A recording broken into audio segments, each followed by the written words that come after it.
I read your bio, and you talk a bit about not only the context for the book we're going to chat about today, but also that you do a lot of writing. I wonder if that's what you do full time, or do you have other ways of eking out a living in our late modern neoliberal capitalistic utopia we're living in?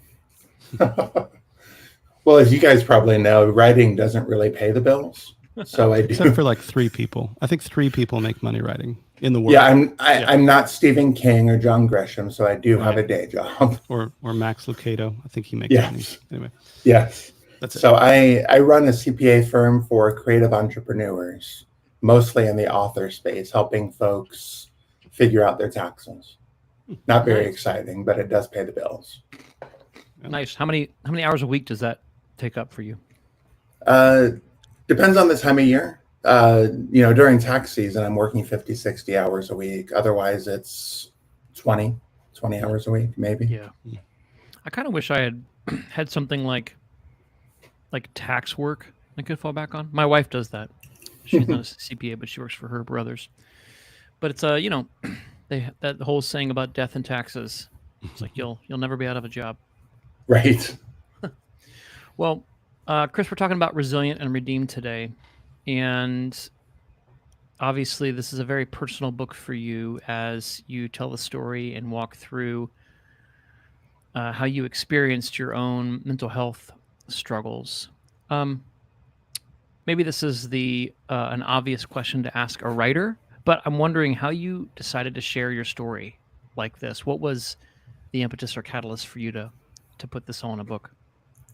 Sure. So I think the big picture, the big reason I did it is because I started sharing little snippets on my blog and in other places, and I saw that people were resonating with primarily the ideas around the way that the church has poorly interacted with those who have mental health issues. Mm-hmm. So I realized there's really an audience and a place to sort of directly address some of those mental health challenges through the narrative of my life.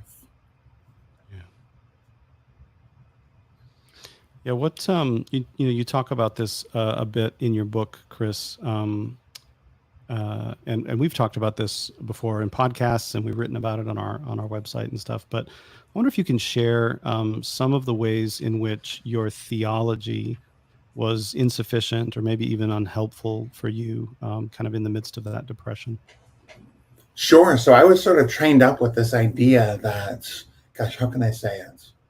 Only the spiritually immature struggle with their mental health. Yeah. Mm-hmm. So there was a default of, well, I feel like I'm growing in Christ, but maybe it's not real because I'm struggling with my mental health.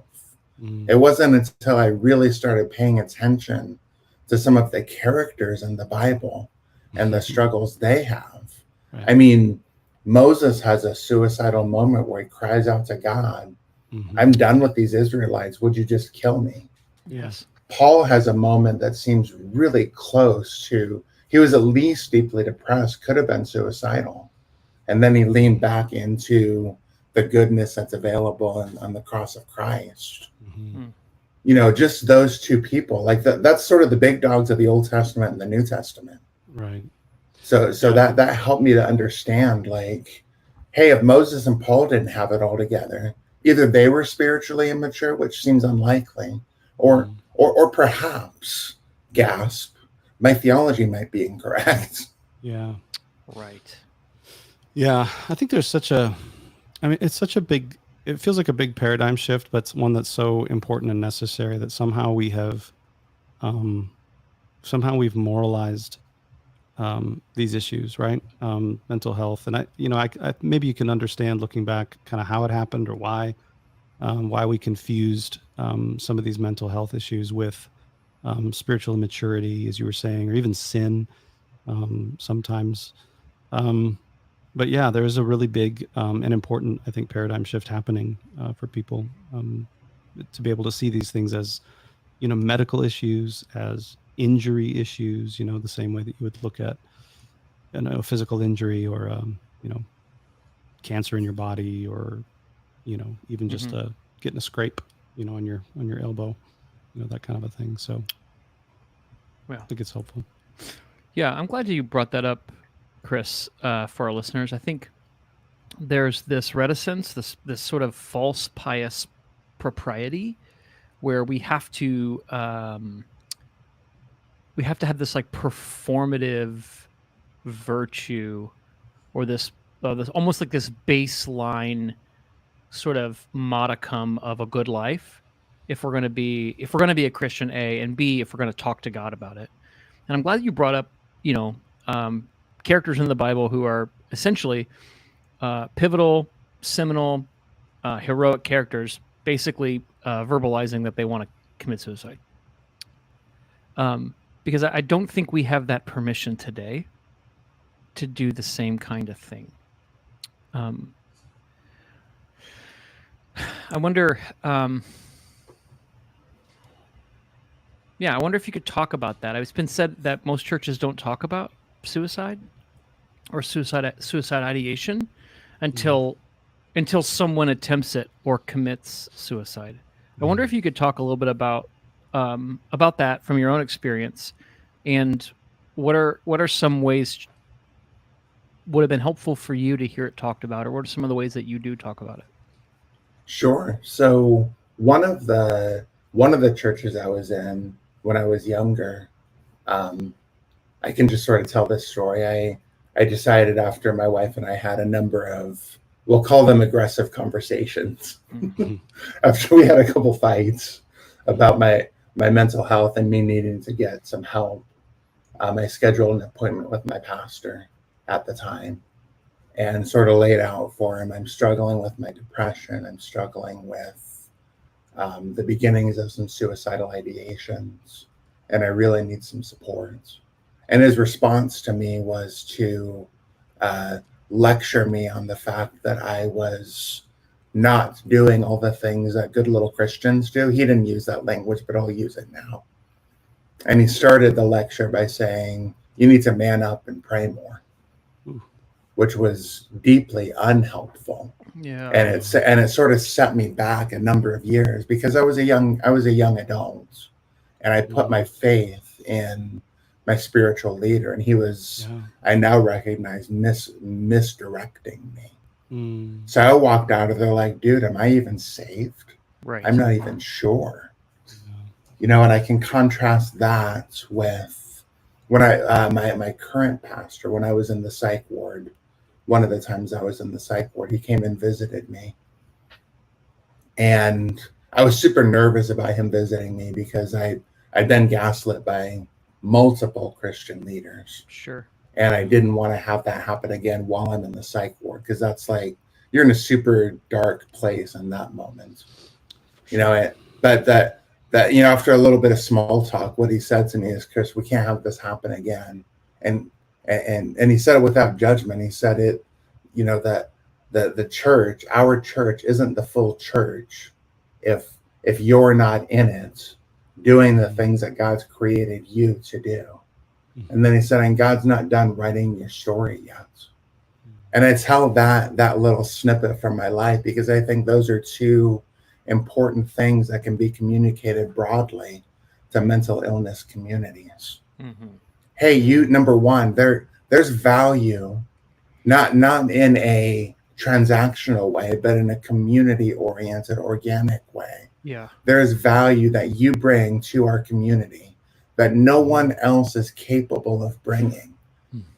And to the degree that you're pulling back from community out of fear of judgment or fear of not measuring up, we're the ones that are missing out. You're missing out too, but we're all missing out because you're not there. And then that concept of God isn't done writing your story yet. That there can be a sense of toxic positivity that can come with language like that. It could be like, it's going to get better, dude. And sometimes it doesn't get better for a really long time. And sometimes it never gets better. But this idea of God is still in your midst. He is still doing something. I don't understand what that something is, because he's God and I'm not, and he's smarter than I am. and he's got this massive cosmic fabric that he's weaving together. But I know that you're not forgotten. I know that you're loved. Communicating those things to folks who are struggling and doing it in consistent, meaningful, public ways. So a lot of times you'll see pastors from the pulpit, they might mention, hey, and if you're struggling with fill in the blank, you know, there's certain sins or certain struggles, because I don't want to categorize mental illness as a sin, but there's certain things. Hey, if you're struggling with fill in the blank, just know that this is how what we're talking about today applies to you. Yeah. I think that pastors can normalize talking about mental health by saying, hey, if you're struggling with worry right now, here's some tips for you. Here's some things to remember. Here's how what we're talking about today makes sense of the worry that you're having in your life. Yeah. Yeah, Chris, I'm struck by, the difference between those two approaches, the two pastors that you mentioned. The first pastor seeking to leverage shame to get you to behave differently. Yes. And the second, proclaiming good news to you about your identity and inviting you to change. You know what I mean? Like, that, make no mistake, he didn't say, no big deal, do whatever you want. He was like, this can't happen again. Right.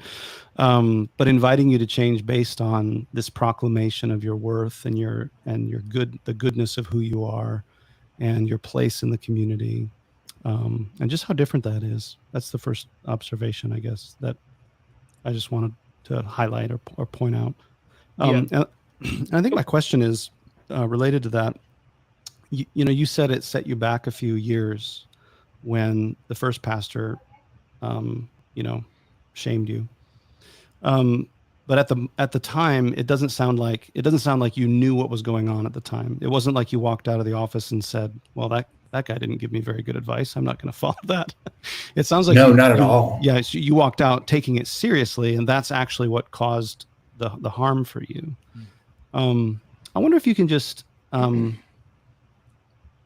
guess what I'm wondering is, looking back now, you can kind of see what was going on for what it was, but in the moment, you again, like you said, you're a young person. This is your spiritual leader, probably a mentor figure to you, and so you want to take what they're saying seriously.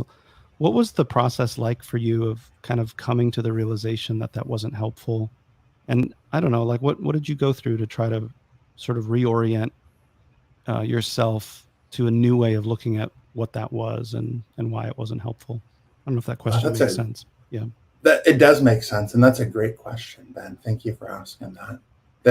There were a couple stages. The first piece for me had to do with taking medication for my depression and suicidality. Okay. Because another part of the story that was told to me was that if you're taking psychotherapeutic medication, that you lack faith. Right. Because God is the one who can heal you. And so for a good, 7-8 years, I was dealing with untreated depression, and I was kind of a terrible human being. I'll just say it that way. I was not my best self.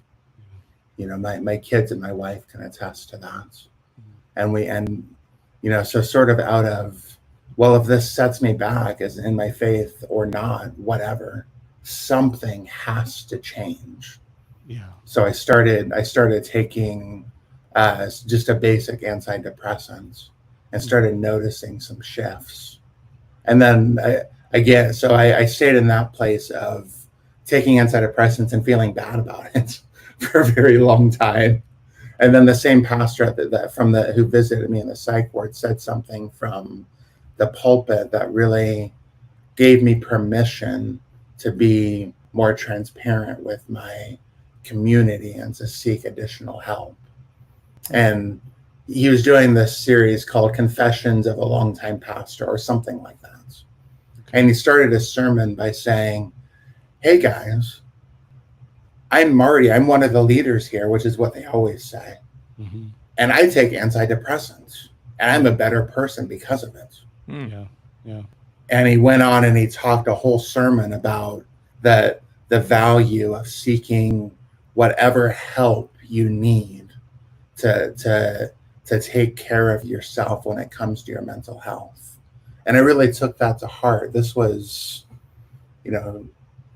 probably about a decade ago now. So I started looking for a counselor, and that's the first thing that I did, which had mixed results. Okay. I eventually landed on a good counselor, but there's some almost comical stories in the meantime.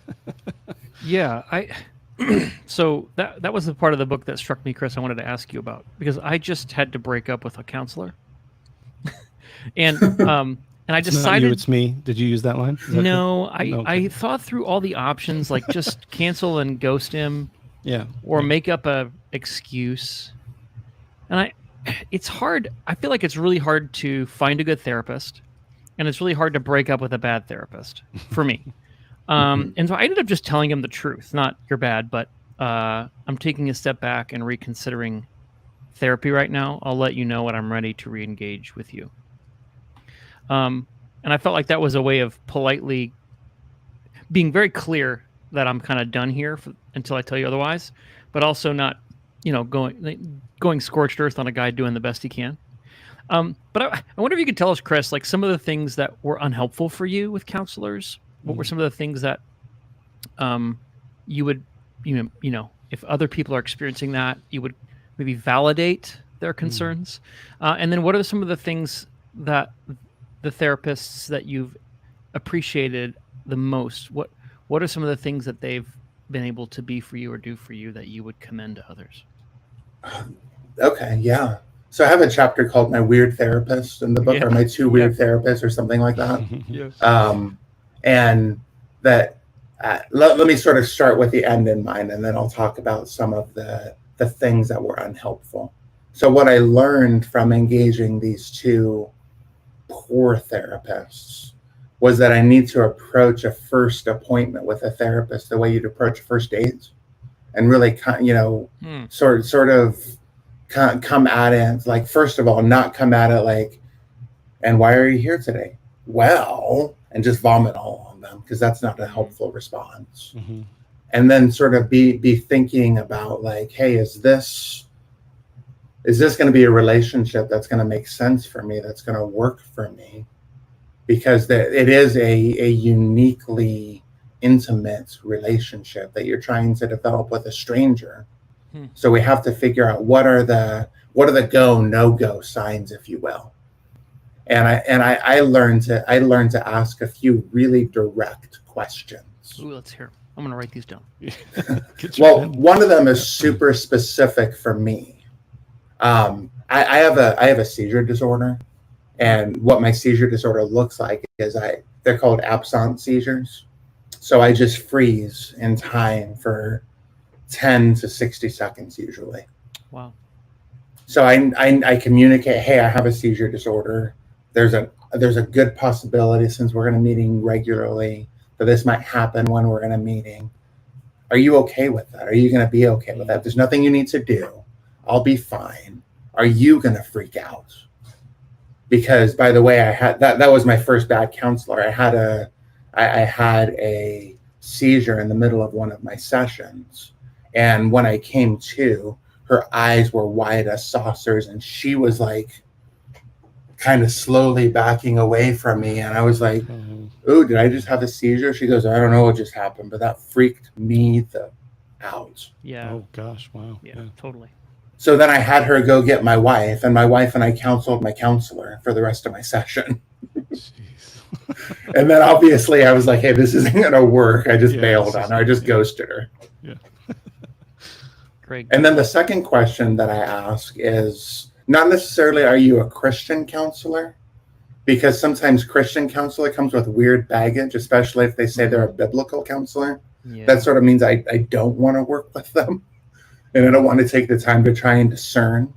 But I say something like, faith is a really important component of my life. And it's something that I'm going to struggle through as I'm working through my mental health. Is that something that you're going to be open to encouraging? I'm not looking for you to pastor me. I'm not looking for you to shepherd me. I just need you not to be negative toward my faith, Right. because then we have a problem. And that sort of dials into my second bad counselor or weird counselor. I was just expressing to her something like, I had a comment like, things are really hard and I'm not sure where God fits into this. That was all that I said. And that was like the opening salvo of our counseling session. And she took the next 40 minutes to rail on how Christianity is a crutch, and how people who are really informed on how to live their life would never lean on a weak, non-existent God to base their life on. And I'm like, whoa. So I actually wrote her a letter. I didn't just ghost her. I wrote her a letter expressing some of my frustrations. She probably didn't even read it, but I felt better sort of laying it out there. Sure. Yeah. So those are and I think the questions that we want to ask our counselor, those go, no-go questions, are going to be different for each of us. But really thinking about what are those things that are going to make me feel comfortable enough to be transparent and honest and intimate enough for the counseling to be worthwhile. I think those are really important things to consider. Yeah.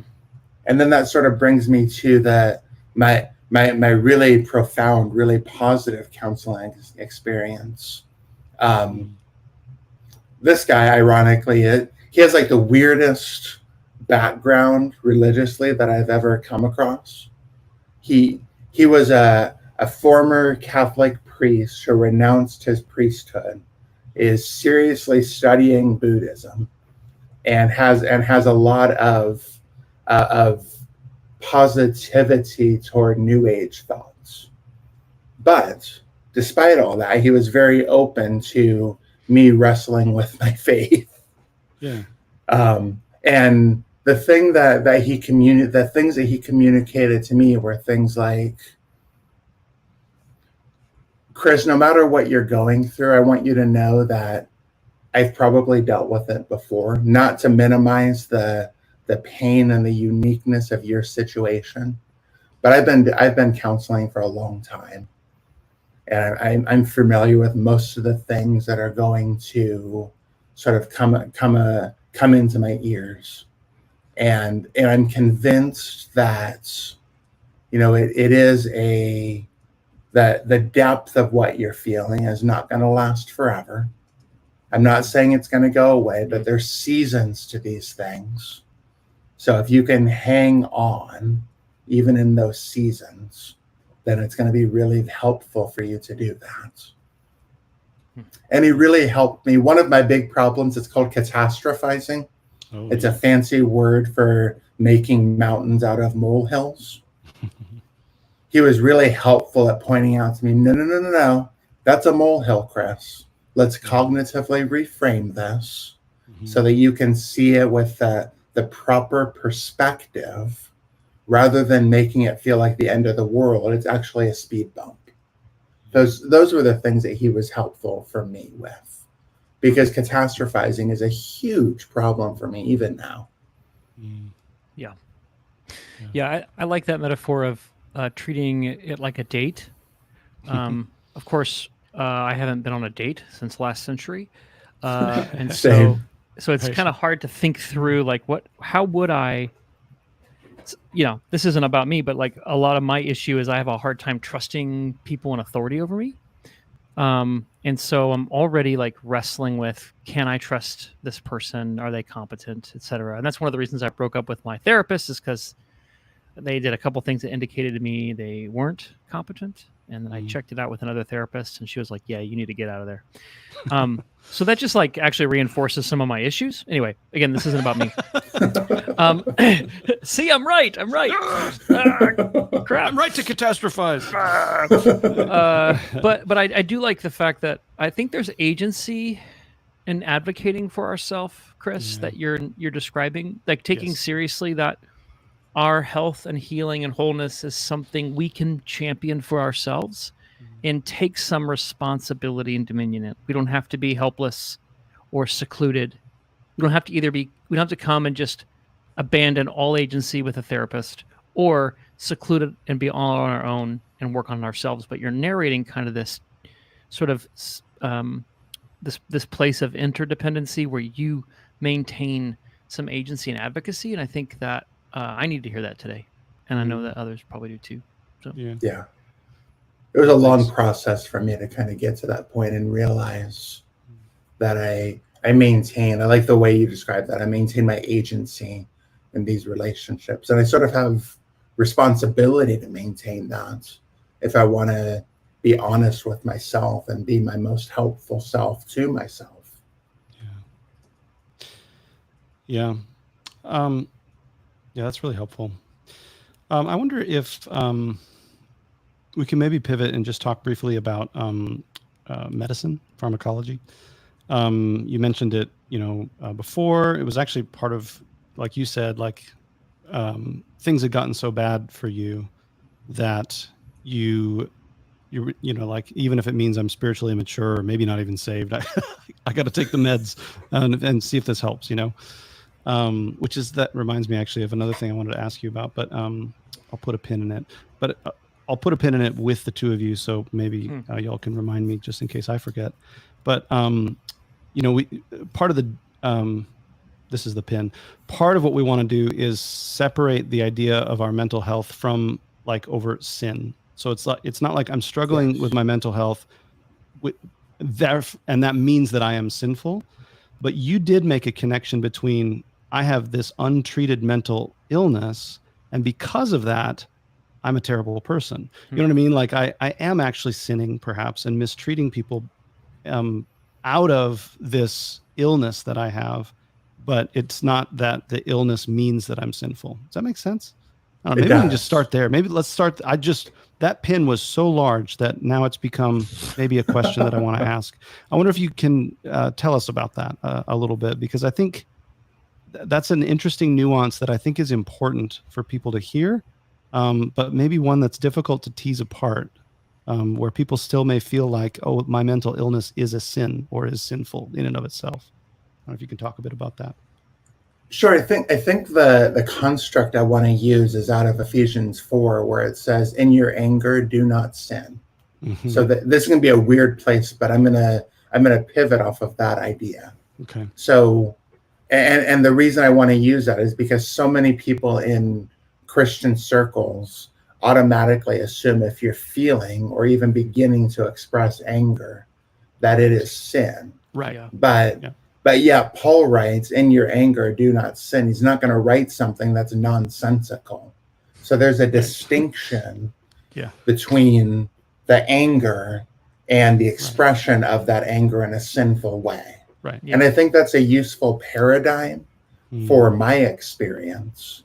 I felt, when I'm thinking about my experiences during those 7-8 years that I was untreated for my depression, while I was experiencing that, I was definitely thinking, I'm such a crappy person, and it's because of my mental health. But looking back on it, I can definitely see a distinction where it's sort of that "in your anger, do not sin" a deal, where my untreated mental illness, my untreated depression, caused me to react to people in ways that were unhealthy and that were indeed sinful.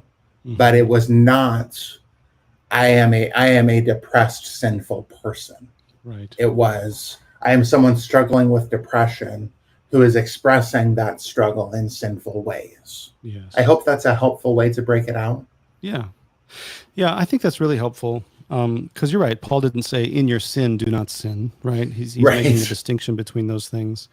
And I think it is helpful because, it's helpful for us to realize that, nobody chooses to have a mental illness, right? Nobody chooses to have these kinds of issues going on for us, right? But when we discover that we have something, And this, this goes for anything, right? It might be an anger problem, like, to use your analogy. When we discover that that's present within us, then it does become our responsibility to deal with it in a healthy way, right?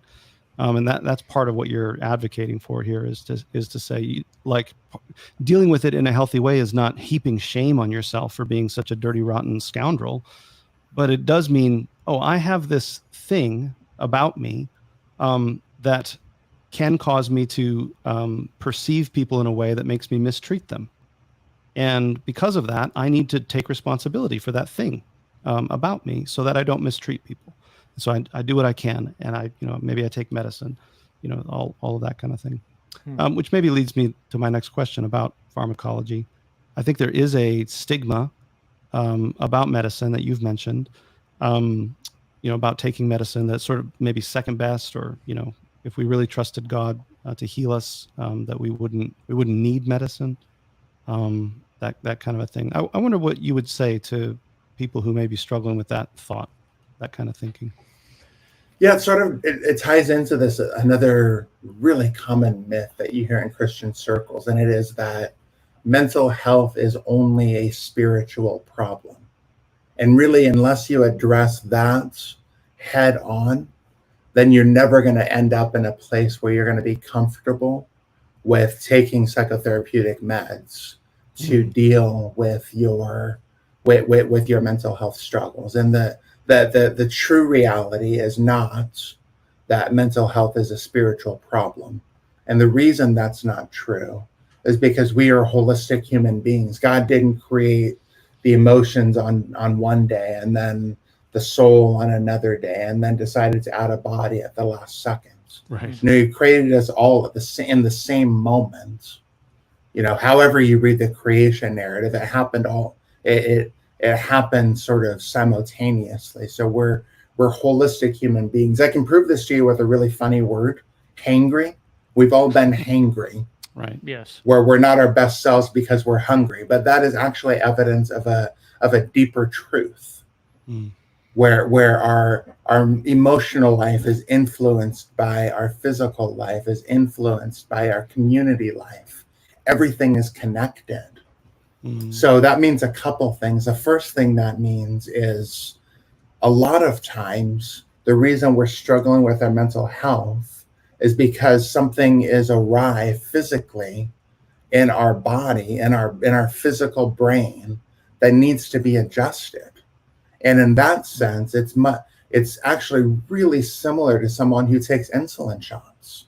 Hey, we're just fixing something that's not working properly in your body. Right. Yeah. And then the other correlation is this: there are other things that are not pharmaceutically related that also influence our mental health. If you have really terrible sleep hygiene, you're getting 3.5 to 4 hours of sleep every single night, hey, you're probably not going to be your best self.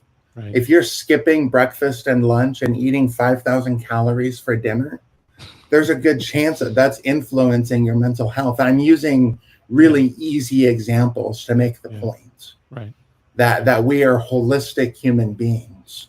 And once we can sort of satisfy that understanding in our brains that everything is connected, then the stigma around taking medication to manage our mental health feels a lot less, it feels a lot weaker, and it's much more easy to jump over then and to move forward toward mental health.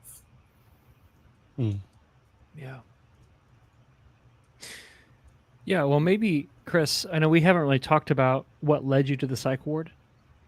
And, listeners can read the book and hear about that. But I actually have a lot of friends.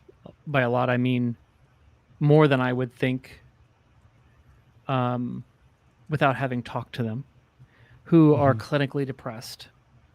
And many of them have tried to pray the depression away, and it hasn't worked. I wonder, as someone who has dealt with depression, and to the degree you still are dealing with depression, what sort of advice or what would you share with somebody who said, hey, I'm depressed, what should I do? Yeah, I think that's a really great question. That for And I can speak mostly out of how depression sort of shows up in my life. How it shows up in my life is not one or not two negative thoughts, but like 15 negative thoughts sort of coming at me all at the same time. So I'm at the bottom of a dog pile and I feel helpless to do anything. And the way that I've learned to deal with that is sort of a reflection on the idea of taking your thoughts captive in Christ. And what that looks like for me super practically is I tell these thoughts, okay, I'm going to deal with you one at a time. So line up. And then I'm going to sort of cognitively reframe each thought as it comes at me. So maybe the first thought is, you're a terrible father. Look at how your kids are living their lives. Look at what they're doing as young adults. You're a terrible father. So I might reframe that by saying, well, first of all, my kids are actually doing fairly well. Second of all, they're free moral agents because they're adults and they're outside of my control. You know, I've done my best to guide them. And third, I actually have good relationships with all of them, which indicates that something has gone well. So maybe I'm at least a half decent dad. I may not be number one dad, but I'm at least half decent, which means I'm not horrible. Right. All right, next thought. And it took me a lot of years to sort of learn how to do that. And it feels super unnatural. Yeah. But we have to remember that in the same way that we have the agency to be engaged with our counselor, when we're dealing with our own thoughts, we're not a victim of the thoughts that come into our mind. Right. We can manage them and we can engage them in the way that we want to engage them. So that's the first thing I would say. And the second thing I would say is that the fact that you're talking, if someone were to come to me and say, hey, I'm really struggling with this, what do I do? I would say the fact that you're talking to me about it is a really positive step, because one thing that depression hates is community. Yeah. So if there are other people like me that you feel are safe, that you can engage with in a non-therapeutic but just realistic friendship level, like, hey, I'm having a really hard time here, I think that's going to be really valuable. Yeah. Yeah, that corresponds a bit too about kind of what that pastor had to say to you in the psych ward, right? Where he said, we aren't the same without you. We want you. You're important to us. You belong to us, right? And I think that's the first thing. I think you're trying to do with and for yourself what that pastor did for you. There's also this skill or competency or capacity of sort of being your own resonating witness, being your own, like inhabiting your true self to talk to the broken pieces and parts about what's real. And I feel like for many of us, that's really hard to do, Chris, because those broken bits and pieces feel like the real, the true, the only self I have. Do you remember how you came to develop that capacity? Like at some point, I'm assuming you didn't do that and now you do. How did you learn to do that? Yeah, that's a really good question. You're right. It was a struggle for a lot of years. I have, like most people, I have a fair bit of trauma in my background. I say most people. I think everyone who has trauma says most people have trauma. I don't even know if that's true, but I like to pretend that it is, so I feel a little more normal. But I have a fair bit of trauma in my background, and it really influenced the way that I viewed myself. And the first thing that I did when I sort of I realized, hey, all of this negative stuff that I believe about myself doesn't seem to line up with what other people believe about me. I wonder why that is.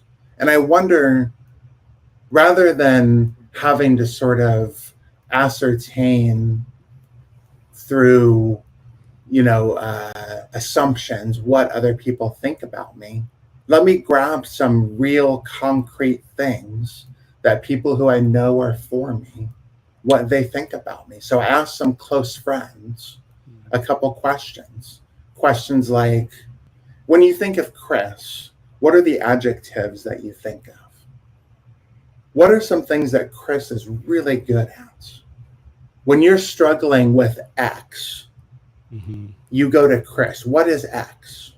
So I sort of was loading myself up with ammunition of what other people believed was true about me. And so that when those broken pieces began to resonate really strongly within myself, I could say, you know what, though? Lindsay really believes this about me. And my wife, Barbara, really believes this about me.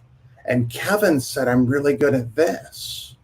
Maybe, just maybe, this broken piece that I've always accepted as true actually isn't true. And I had to start it that way, with that doubt of maybe it's not true, because it was too hard. It was too big of a step for me to say, yes, to cognitively reframe it immediately. This is definitively not true. Yes, that's so important, Chris. I want to highlight this for listeners. Like the sometimes you have to introduce doubt and a little bit of space between unhelpful mental frames and yourself. So what you did was, maybe other people can see me more clearly than I can. Or what if other people can see what's true about me better than me? Right? And just that possibility led you to be curious. And then it introduced a kind of if I can use a metaphor, a virus of doubt. Right? That then the depression app could start glitching a little bit with. And once again, too, it is a move towards people, towards community, right. You know, and they're saying things that affirm your belonging and your significance to them, you know, rather than, well, your eating habits are a little subpar, Chris. You really, you know, like it wasn't like that kind of thing. So, yeah, I'm just noticing how like community and then creating some kind of, I call it distance or space. So rather than Chris being depressed, Chris could identify depressive thoughts. Yes. Right. And the difference between those two things is like being in a psych ward and being on a podcast, probably. Yes. Yeah. Man. It's really good. It's great. I appreciate the way, Chris, that you, I don't know, like it feels like we've talked about a lot of really profoundly helpful things, but they're very, very simple, and you make them very, very simple. And so I appreciate that. It feels like we just laid out several just really helpful things, and your book is full of that kind of stuff. So I'm grateful for you. Thank you. Yeah, Thank Chris. you for that. I'm grateful too for, I think there's, you know, you and I know each other from social media, and I choose to talk about things that I think I know that I'm violating or transgressing something by talking about them. Like there's certain social or cultural mores or norms that dictate what we talk about and what we don't. Right? And I think part of why your book is so helpful is because it is transgressive in a way. We're not supposed to talk about suicidality and depression and talking about how we got in a psych ward as a Christian. We're just not supposed to talk about that. But I think because you chose to have courage and share this story with us and this book with us, it gives us permission and brings healing and wholeness. Yeah. So thank you, man. I know it's not the only thing you've written. And so would you take this opportunity to plug where people can find other things that you've written? Sure. I'm happy to do that. You can go to my website, chrismorriswrites.com. There's I think it's like /books, but you can just click along books at the top and you'll see I recently wrote a devotional called By Faith that walks through Hebrews chapter 11, the Hall of Faith, sort of with eyes toward long suffering, because most of the folks that are listed in the Hall of Faith either only got part of what they were promised or got none of what they're promised. And I feel like that really connects with the journey that we have with God nowadays, because most of us are waiting for the fullness of something to reflect in our lives. And then I have a book that's coming out in September called Trekking Toward Tenacity. That's kind of a parenting book. We walk through Psalm 139 with an eye toward answering this question.